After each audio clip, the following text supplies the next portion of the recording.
If there is one unchanging theme that runs throughout these separate stories, it is that everything changes but change itself. We live in an age of movement and change, both evolutionary and revolutionary, both good and evil. And in such an age, a university has a special obligation to hold fast to the best of the past and move fast to the best of the future.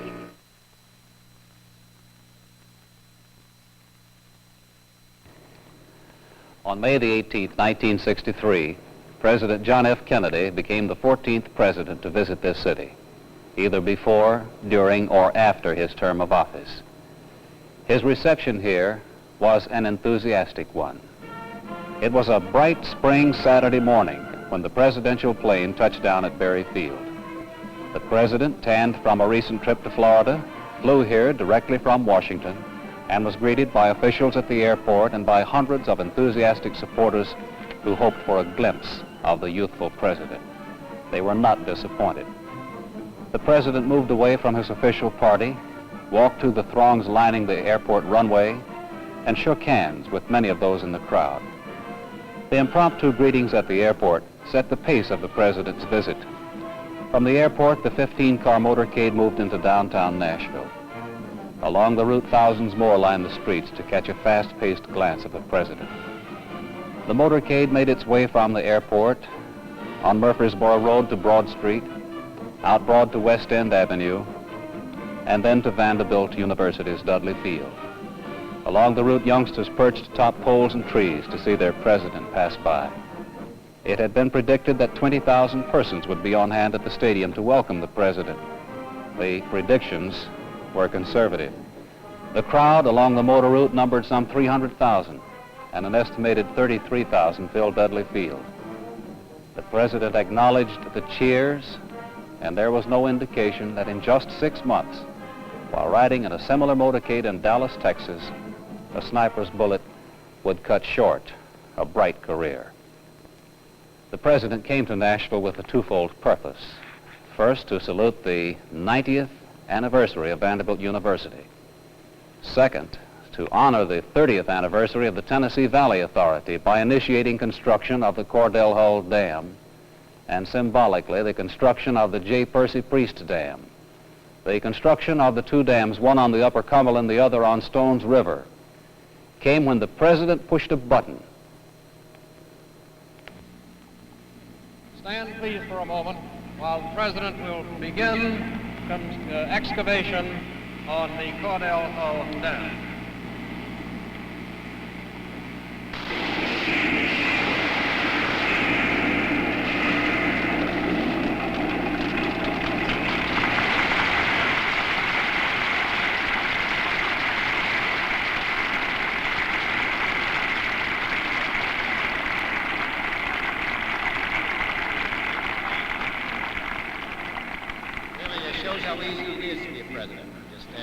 It has been 1 year since the president's visit to Nashville. 6 months later, he became the 4th president of the United States to be assassinated. It has now been 6 months since his tragic death in Dallas, but his address in this city still lives. He spoke of liberty and warned that liberty without learning is in peril, and that learning without liberty is in vain. He spoke of human rights and human enlightenment, of citizens' rights and citizens' responsibilities. If there is one unchanging theme that runs throughout these separate stories, it is that everything changes but change itself. We live in an age of movement and change, both evolutionary and revolutionary, both good and evil. And in such an age, a university has a special obligation to hold fast to the best of the past and move fast to the best of the future. Nearly 100 years ago, Prince Bismarck said that 1/3 of the students of German universities broke down from overwork. Another third broke down from dissipation, and the other third ruled Germany.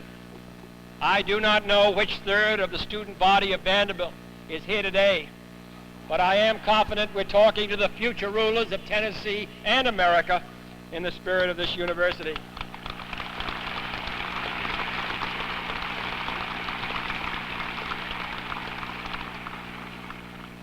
The essence of Vanderbilt is still learning. The essence of its outlook is still liberty. And liberty and learning will be and must be the touchstones of Vanderbilt University and of any free university in this country or the world. I say two touchstones, yet they are almost inseparable. Inseparable, if not indistinguishable. For liberty without learning is always in peril, and learning without liberty is always in vain. This state, this city, this campus have stood long for both human rights and human enlightenment, and let that forever be true. This nation is now engaged in a continuing debate about the rights of a portion of its citizens. That will go on, and those rights will expand until the standard first forged by the nation's founders has been reached, and all Americans enjoy equal opportunity and liberty under law.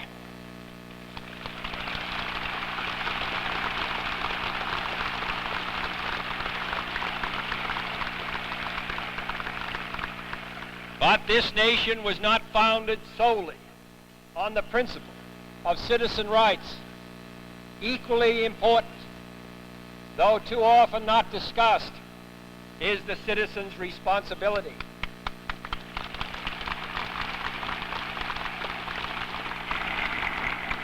For our privileges can be no greater than our obligations. The protection of our rights can endure no longer than the performance of our responsibilities. Each can be neglected only at the peril of the other. I speak to you today, therefore, not of your rights as Americans, but of your responsibilities. They are many in number and different in nature. They do not rest with equal weight upon the shoulders of all. Equality of opportunity does not mean equality of responsibility. All Americans must be responsible citizens, but some must be more responsible than others by virtue of their public or their private position, their role in the family or community, their prospects for the future, or their legacy from the past. Increased responsibility goes with increased ability. For of those to whom much is given, much is required. Even a brief meeting with the president had a lasting effect on individuals. A nurse at the Veterans Administration Hospital here, Miss Mildred Thomas, was with a group of VA patients at Dudley Field when the president spoke. She met the president when he stepped from his limousine to shake hands and talk briefly with the VA patients. She was asked if the president looked in person as she had pictured him in her mind. Well, perhaps the same, but maybe a little bit more so. Did your feelings change at all toward the man after you had seen him than from before? Well, I think so. I think there must have been, the contact, even though it was very slight, did heighten my admiration for him and maybe even my respect. Mm-hmm. Because it did make a big difference after seeing him, and then, seeing him on television, it was rather impersonal, and then seeing him in person did make a difference. Would you say that it was one of the greatest moments of your life? In view of his assassination, or since then, yes. Perhaps I would always remember it, but certainly after this terrible thing has happened to him, it has heightened the experience a little more. A young VA patient, Norman Mabry, told of his impressions of the president's impromptu visit to the stadium sidelines. It was just so so sudden and everything, and him stopping like he did, because we thought he was gone when he got into the car. We all thought he was gone, you know, and we was all kind of, you know, like, well, we've seen him, that was about it, you know. And then when he stopped, and we all would look and see where he went to, and he popped up in front of us, well, it just wasn't a whole lot to be said. He was the president who supposedly represented the youth of the country. You're young. Did you have him pictured as he was? Yes, I'd always heard, though, that, of course, when he first came in, that he was real young. Then people always say that people in office like that age fast. But to me, he was, in my opinion, he was just as young when he was the day he was there as he always was. A.T. McFadden, another VA patient, told of his impression of the surprise visit by President Kennedy. He got out of the car and just walked over there nonchalantly like, big smile on his face, and more or less stunned me. And he walked right up and looked right at my face, and that smile on my face just froze there. Great feeling. What was the feeling as he came over? Did you expect him to say anything, or was this something that you just didn't expect at all? Well, I never dreamed that I'd ever be that close to the President of the United States. And when he walked over, I don't know, somehow it stunned me. And I just thought that this was the most humane person in the world, a man of that status, to walk over and talk with us. Did he say anything to you? To you Not yourself? to me directly. He smiled. He probably didn't have to. It was... He didn't. Just his presence was enough for me. Did your feelings change toward the man after you had seen him and then he had left? Well, it kind of, you might said, I don't know, I felt like that he was more of a man than I thought he was at first, because, I don't know, it seemed so humane that the man would just come over. The presidential visit will have a lasting effect on Vanderbilt University. He outlined the achievements of the university's first 90 years, said he had no doubt that in the next 90 years, Vanderbilt will fulfill its mission to uphold learning, to encourage public service, and teach respect for the law. He said Vanderbilt will still pass on to the youth of our land the full meaning of their rights and their responsibilities, and it will still be teaching the truth that makes men free. In retrospect, Chancellor Alexander Hurd spoke of the president's visit. As I have looked back in recent months on the visit of the president a year ago and spoken with my colleagues on the campus about the significance of this visit to Vanderbilt, I think the thing that we have appreciated most is the fact that he brought to Vanderbilt and to Nashville a message that was personal to Vanderbilt University and really personal to universities everywhere. He not only displayed a considerable interest in the history of the institution, as was appropriate since we were celebrating the 90th anniversary of the founding of Vanderbilt, but he showed also a really deep awareness of the significance of the responsibilities of educated persons as citizens of the United States. This is something university people everywhere are concerned with, and the President's emphasis on the responsibilities of citizenship of educated persons especially was gratifying and pleasing to all of us. I think also that university and college faculty members and students and others associated with those institutions all across the country have appreciated what President Kennedy stood for as a symbol really of the critically new importance of intellectual affairs in the history of the United States. Matters of intellect are now more important than they have ever been before in the management of the government and of the nation. And the President personally was a symbol because of his own scholarly attainments of this, but his deep understanding of the characteristics and nature of a university brought home, I think, to many persons on campuses and off campuses this new significance of universities. We were pleased, on the campus especially, that this was an event of the whole community, not only of Nashville and of Middle Tennessee, but many persons from other parts of the state and nearby states came. On the platform were the heads of educational institutions, institutions of higher education in Nashville. We asked them to sit there as a symbol of our welcome to them and of their welcome to the President. But we were pleased also that the stadium was open to all, and all kinds of people came, regardless of their educational attainment or of their political beliefs or of their social status. I think that the persons who worked long and hard to make preparations for the President's visit and who knew something of the great labor that goes into such an affair especially appreciated the President's human qualities and his humor at the very end of the program.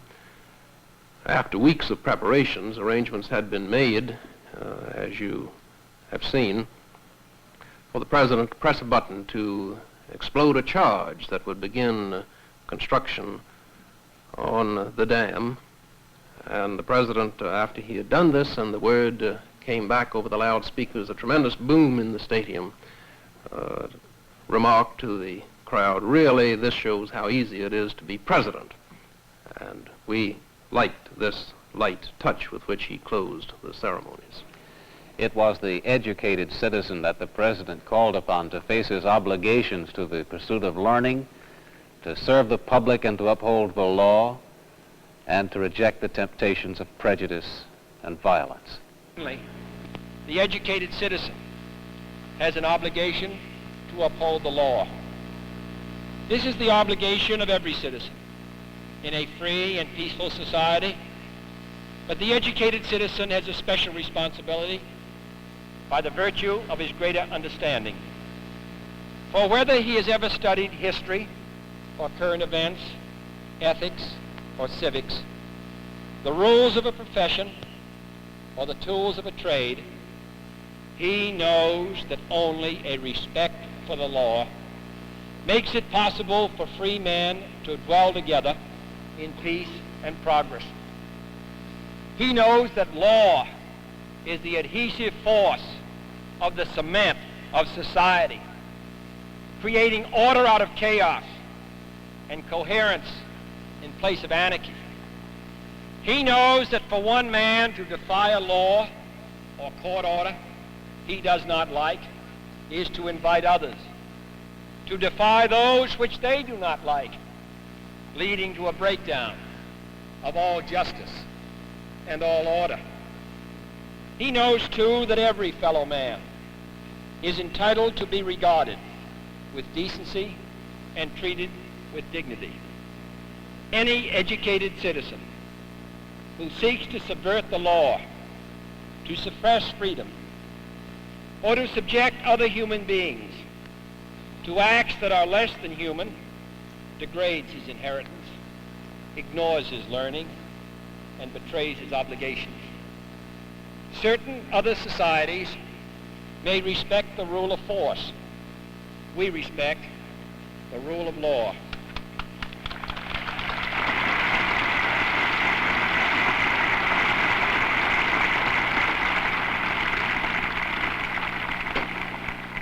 The nation, indeed the whole world, has watched recent events in the United States with alarm and dismay. No one can deny the complexity of the problems involved in assuring to all of our citizens their full rights as Americans. But no one can gainsay the fact that the determination to secure these rights is in the highest traditions of American freedom. In these moments of tragic disorder, a special burden rests on the educated men and women of our country to reject the temptations of prejudice and violence, and to reaffirm the values of freedom and law on which our free society depends. The President's visit to Nashville lasted a little over 2 hours, but it made a lasting impression on this community. His deeds and his ideals will continue to live. A short 6 months, almost to the hour after his visit here, the nation was plunged into mourning over his untimely death. Chris Wallace, a page at NBC in New York, wrote a personal tribute to the President as the nation lay deep in mourning. It was titled, "A Man Passed Our Way." A man with twinkling eye, tousled hair, and ready smile passed our way. A man with faith and compassion, and whose only hatred was directed toward injustice, passed our way. A man with learning, memory, and foresight passed our way. A man with appropriate words and ideas at appropriate times passed our way. A man with goodness and vision and friends and cheerfulness and love passed our way. And as he passed, he touched us all. And as he touched us all, he took a part of us with him, a vital part. And as he took this part of us, he left a part of himself. It too was a vital part. A man with courage who took our heart passed our way. As he is sustained in our heart, so are we sustained in his courage.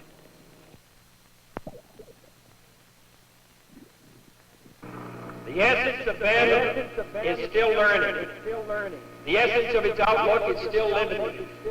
And liberty and learning will be and must be the touchstones of Vanderbilt University and of any free university in this country or the world. I say two touchstones, yet they are almost inseparable. Inseparable, if not indistinguishable. For liberty without learning is always in peril, and learning without liberty is always in vain. This state, this city, this campus have stood long for both human rights and human enlightenment, and let that forever be true. A man passed our way.